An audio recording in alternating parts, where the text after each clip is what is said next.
Hello everyone, SSC, banking, UPSC, railway, NDA, CAT and many more, जिस भी exams में English vocabulary आती है सभी एग्जाम ओरिएंटेड बुक्स और प्रीवियस ईयर क्वेश्चन का सबसे इंपॉर्टेंट कंटेंट जो है मैं इस सीरीज में लेकर आ रही हूँ।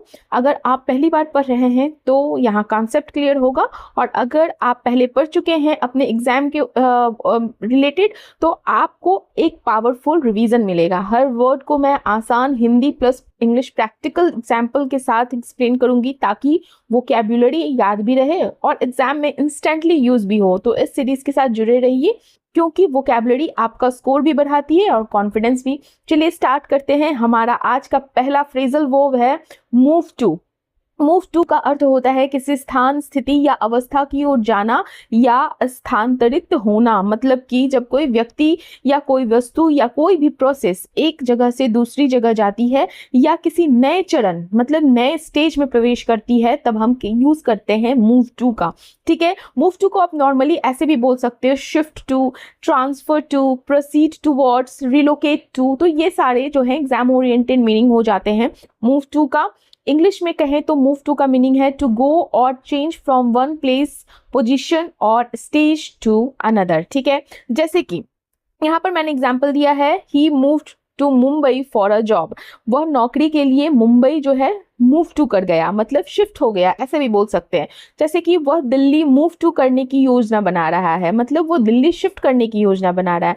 कंपनी अब ऑनलाइन सिस्टम पर मूव टू कर रही है, मतलब कि वो अपनी ऑफलाइन से ऑनलाइन की तरफ बढ़ रही है एक जो कंपनी है। तो इस तरह से आप अपने हिंदी वाक्यों में इंग्लिश वोकैब, इंग्लिश वर्ड को अगर आप डालकर यूज करते हैं तो आपको रिटेन करने में बहुत इजी होगा। ठीक है, चलिए हमारा अगला फ्रेजल वर्ब है।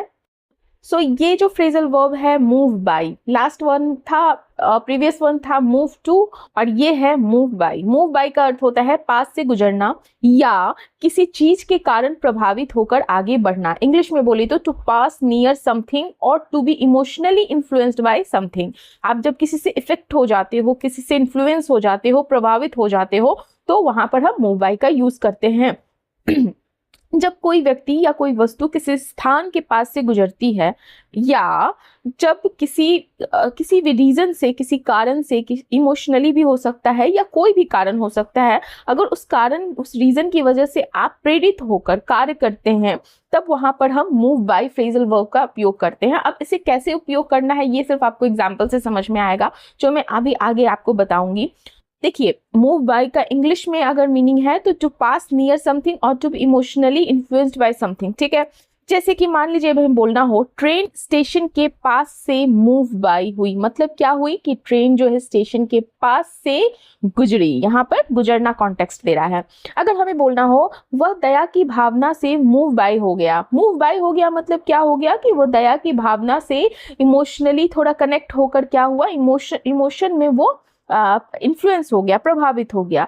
ऐसा भी बोलते हैं ना, लोग अक्सर भावनाओं से मूव बाय होकर निर्णय लेते हैं। बहुत सारे ऐसा सिचुएशन होता है कि जो लोग हैं इमोशनली बहुत सारा डिसीजन ले लेते हैं, तो वो वहां पर भी हम क्या यूज कर रहे हैं, मूव बाय। लोग अक्सर भावनाओं से मूव बाय होकर निर्णय लेते हैं। तो इस तरह से अगर आप वाक्यों में फ्रेजल वर्ब, ईडियम, कोई भी वर्ड हो गया तो उसको यूज करके अगर इस तरह से वाक्य बनाइएगा तो आपके लिए बहुत बेनिफिशियल होगा याद करने में। ठीक है, इसको याद रखने में। तो ये हमारा मूव बाय समझ में आया होगा। एग्जाम्पल देखते हैं। He was moved by that sad story. वह उस दुखद कहानी से क्या हो गया, मूव बाय हो गया। ठीक है, मूव बाय हो गया मतलब कि इन्फ्लुएंस हो गया। फाइन, हमारा अगला फ्रेजल वर्ब है लीन ऑन। लीन ऑन का क्या अर्थ होता है? लीन ऑन का अर्थ होता है सहारा लेना या भरोसा करना या टिकना। ठीक है, अब टिकना मतलब जैसे अगर हम दीवार के ऊपर ऐसे सर अपना बॉडी का एक साइड अड़ाए हुए हैं तो वहां पर उस चीज को हम टिकना बोलते हैं।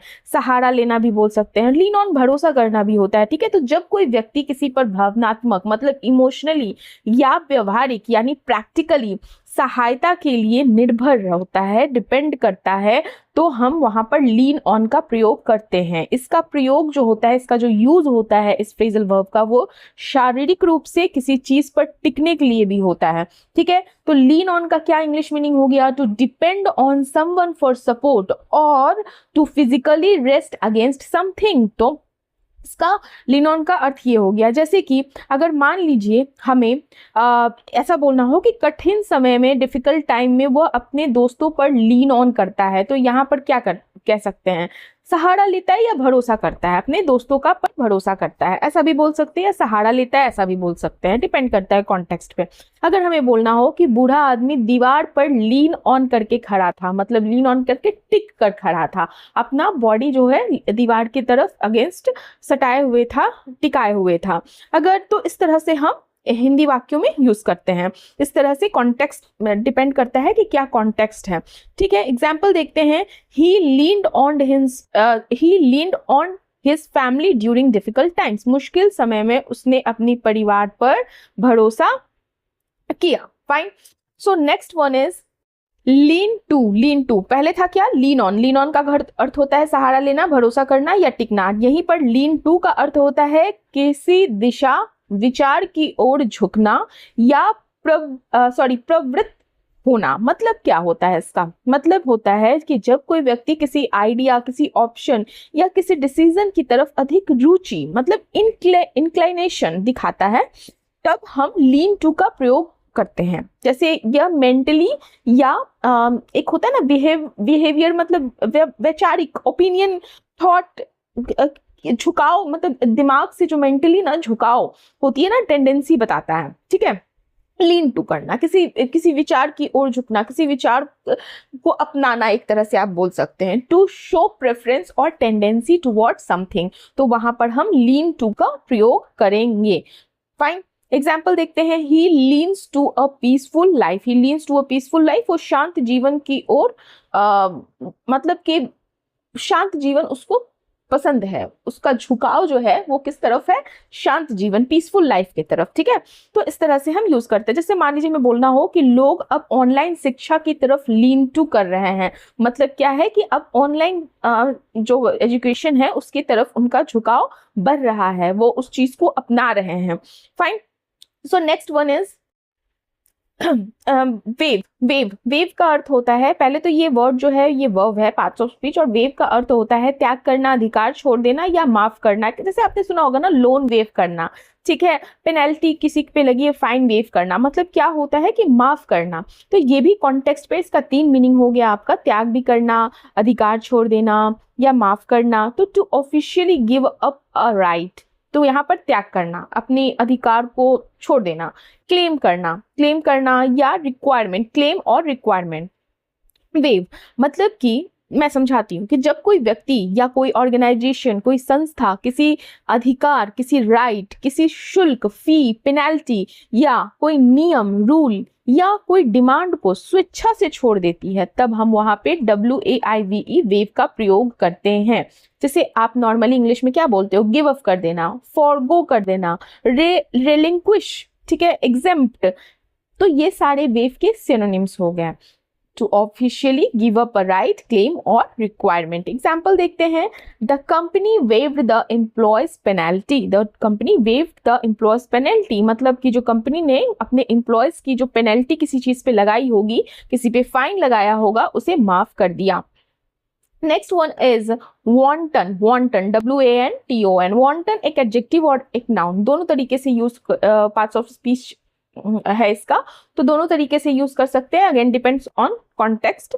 तो wanton का अर्थ होता है बिना कारण हानिकारक या अनुशासनहीन। मतलब क्या है?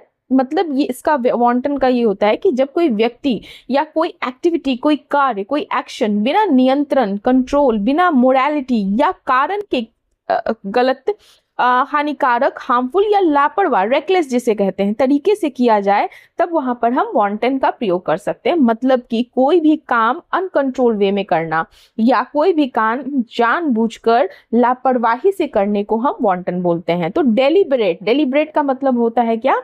जानबूझकर।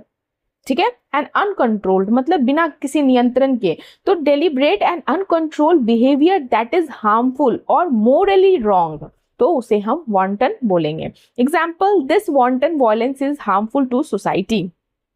तो यह जो अनुशासनहीन हिंसा है वो क्या है, सोसाइटी के लिए, समाज के लिए क्या है, हानिकारक है। जैसे मान लो हमें बोलना हो कि जंगलों की वांटन कटाई पर्यावरण के लिए खतरनाक है, मतलब क्या, यहाँ पे क्या सेंस दे रहा है, जंगलों की वांटन मतलब कि अनकंट्रोल कटाई, कोई रोक नहीं, जितना मन उतना कटाई हो रहा है, तो वो क्या है, एनवायरमेंट को इफेक्ट करेगा, हानिकारक है। जैसे अगर हमें बोलना हो उसकी वांटन हरकतों ने सबको परेशान कर दिया है, तो उसकी वांटन हरकत मतलब क्या हुआ कि जो बिल्कुल अनुशासन, कोई अनुशासन नहीं, फालतू का अनकंट्रोल बिहेवियर, जानबूझकर परेशान करना, ठीक है। तो यहाँ पर उसकी वांटन हरकतों ने क्या किया कि अनकंट्रोल बिहेवियर ने क्या किया कि सबको परेशान कर दिया। सो आई होप आपको समझ में आ रहा होगा। फिर भी अगर किसी तरह की कोई प्रॉब्लम हो या कुछ आप कहना चाहते हो तो कमेंट बॉक्स में जरूर कमेंट कीजिएगा, ताकि मुझे समझ में आए कि और क्या नीड है। सो हमारा अगला वर्ड है वेरिटी। Verity, VERITY। वेरिटी एक नाउन है और इसका अर्थ होता है सत्य या सच्चाई या वास्तविकता, मतलब कि अ ट्रू प्रिंसिपल, फैक्ट और बिलीफ। जब किसी बात की पूर्ण सच्चाई जिसे आप ट्रुथ बोलते हो या वास्तविक तथ्य जिसे आप फैक्ट बोलते हो, तो इनकी जब बात की जाती है तब वेरिटी प्रयोग होता है, वेरिटी यूज होता है।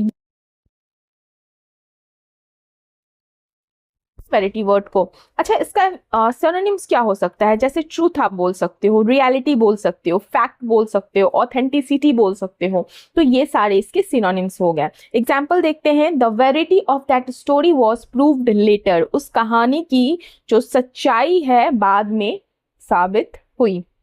या हम ऐसा अगर बोलना चाहें कि समय के साथ उनकी बातों की वैरिटी सामने आ गई, तो यहाँ पे क्या बोल सकते हैं, क्या कॉन्टेक्स्ट है कि समय के साथ उनकी बातों की सच्चाई जो है वो सामने आ गई, समय गुजरा तो उनकी सच्चाई सामने आ गई। अदालत में हर स्टेटमेंट की वैरिटी जांची जाती है, तो यहाँ पे क्या हो गया, अदालत में, कोर्ट में हर स्टेटमेंट की वैरिटी मतलब वास्तविकता, उसकी ऑथेंटिसिटी जांची जाती है। तो इस तरह से हम यूज करते हैं, डिपेंड करता है क्या कॉन्टेक्स्ट है। सो हमारा अगला वर्ड है, it's a idiom, not a word, it's a down and out. Down and out idiom का अर्थ होता है पूरी तरह परेशान या बहुत ज्यादा गरीब या असहाय या बुरी स्थिति में, मतलब कि ये डाउन एंड आउट का अर्थ होता है एक बुरी स्थिति, बैड सिचुएशन, ठीक है, बैड सिचुएशन या बहुत ज्यादा प्रॉब्लम में है, तो ये सेंस देता है डाउन एंड आउट का। In a very bad condition, specially without money, success और होप। तो जब कोई व्यक्ति फाइनेंशियली, मेंटली और सोशली रूप से बहुत कठिन स्थिति में हो, उसके पास सहायता या अवसर कम हो, अपॉर्चुनिटी कम हो, तब हम डाउन एंड आउट का प्रयोग करते हैं। डिपेंड कैसे हम यूज करते हैं इस इडियम का, ये देखते हैं।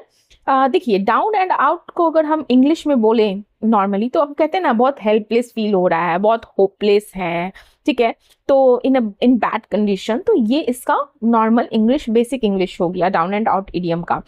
जैसे अगर हमें बोलना हो कि नौकरी खोने के बाद मैं पूरी तरह डाउन एंड आउट हो गई, तो ऐसे कैसे बोलूंगी मैं डाउन एंड आउट, ये जो मैंने बोला कि मैं नौकरी जाने के बाद मैं पूरी तरह से डाउन एंड आउट हो गई, तो इसका अर्थ क्या हुआ कि मैं पूरी तरह से परेशान हो गई। अगर मुझे बोलना हो कि कठिन समय में भी उसने खुद को डाउन एंड आउट नहीं माना, सो इस तरह से हम यूज कर सकते हैं। Next one is cry for the moon. Cry for the moon भी एक इडियम है और ये बहुत बेसिक है। देखिए, आप ऐसे याद रख सकते हैं, चांद पाने के लिए रोना, और जो चीज इम्पॉसिबल है, ठीक है, तो आप तो चांद, आप उसको तो पा नहीं सकते हो ना, तो इसलिए इसका अर्थ होता है क्राई फॉर द मून, असंभव चीज की मांग करना या अव्यवहारिक, मतलब अव्यवहारिक का मतलब क्या होता है, ऐसा इच्छा रखना जो प्रैक्टिकली पॉसिबल ना हो, तो उसे हम क्या बोलते हैं, क्राई फॉर द मून। तो जब कोई व्यक्ति ऐसी चीज चाहता है जो मिलना लगभग नहीं, नेक्स्ट टू इम्पॉसिबल हो, तब हम क्राई फॉर द मून का यूज करते हैं।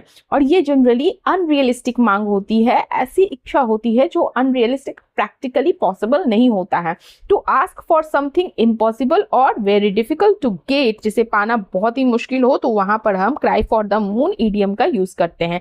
एग्जाम्पल देखते हैं, his demand was so big that it seemed like crying for the moon. उसकी मांग इतनी बड़ी थी कि वह ऐसा लग रहा था कि वो असंभव है। ठीक है, कि ऐसा लग रहा था कि उसे उस डिमांड को पूरा करना, जैसे लग रहा था कि क्राई फॉर द मून है, असंभव चीज की मांग है, उसकी डिमांड है। सो इस तरह से हम यूज करते हैं। जैसे मान लो अगर हमें बोलना है कि बिना मेहनत सफलता चाहना, बिना मेहनत किए हुए सक्सेस पाना क्राई फॉर द मून है ना, असंभव चीज है, जब तक मेहनत नहीं कीजिएगा तब तक आप सक्सेसफुल कैसे होइएगा। ऐसा भी बोल सकते हैं, इतनी कम तैयारी में टॉप रैंक की उम्मीद करना क्राई फॉर द मून जैसा है। ठीक है, तो इस तरीके से आप यूज कर सकते हैं। Next is cross one's mind. Cross one's mind का अर्थ होता है मेरे माइंड से एक चीज ये गुजरा, ऐसे बोलते हैं ना। तो क्रॉस वंस माइंड का अर्थ होता है मन में आना या अचानक विचार आना। जब कोई विचार, कोई थॉट, कोई शक, कोई डाउट या कोई इमेजिनेशन, कोई आइडिया अचानक दिमाग में आती है, तब वहां पर हम इस इडियम का यूज करते हैं, क्रॉस वंस माइंड। तो इंग्लिश में कहे तो to suddenly think about something. ठीक है, जैसे कहते हैं ना कम टू माइंड, स्ट्राइक किया मेरे माइंड में ये चीज। ठीक है, तो सडन किसी चीज के बारे में अचानक से सोचना, कोई चीज आपके दिमाग में अचानक से आ गया, तो उसे हम क्रॉस वंस माइंड बोलते हैं। जैसे मान लो हमें बोलना हो मेरे मन में कभी यह बात क्रॉस माई माइंड नहीं हुई, मतलब कि मेरे मन में ये बात कभी नहीं आई। ठीक है, इसका अर्थ ये हुआ। जैसे अगर बोलना हो क्या तुम्हारे दिमाग में यह विचार क्रॉस योर माइंड आया था, मतलब क्या जो ये तुम बोल रहे हो, ये जो तुम्हारी थिंकिंग है, जो तुम्हारी थॉट है, क्या ये तुम्हारे मन में अचानक से आया था। ठीक है, तो इस तरह से हम बोल रहे हैं, इसको से पूछ रहे हैं ये इडियम यूज करके। एग्जाम्पल देखते हैं, this question crossed my mind for the first time. यह जो क्वेश्चन है पहली बार मेरे मन में आया। ठीक है, मेरे मन में आया। तो इस तरह से हम इस एग्जाम्पल का अर्थ, मतलब ये है इसका meaning. So cross one's mind का आई होप आपको समझ में आया हो। तो ये हमारा आज का लास्ट इडियम था। इस तरह के और भी बहुत सारे वीडियोस आने वाले हैं, सीरीज में बहुत सारे वीडियोस आने वाले हैं, आप बने रहिए। Thank you for watching. Subscribe कीजिए, लाइक कीजिए, शेयर कीजिए, कमेंट कीजिए। वीडियो अच्छा लगे, आपके लिए वैल्यूएबल हो तभी आप सब्सक्राइब कीजिए। अगर आपके लिए वैल्यूएबल नहीं हो तो कोई वो नहीं है कि आपको सब्सक्राइब करना ही पड़ेगा। So thank you, have a nice day.